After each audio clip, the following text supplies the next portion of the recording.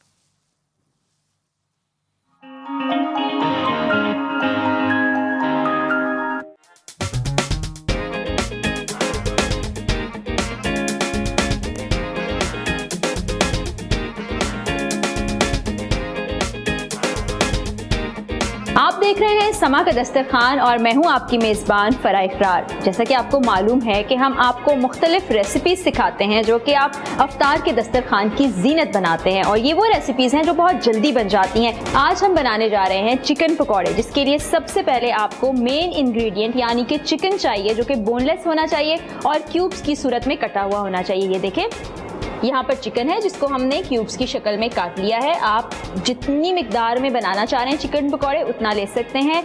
یہ تقریباً 1 پاؤ سے زیادہ ہمارے پاس چکن رکھا ہے کیوبز کی صورت میں کٹا ہوا۔ آئل ہمیں چاہیے ہوگا جس میں ہم پکوڑے فرائی کریں گے۔ ہم نمک استعمال کریں گے، سرخ مرچ، کیوبز کی صورت میں کٹا ہوا پیاز،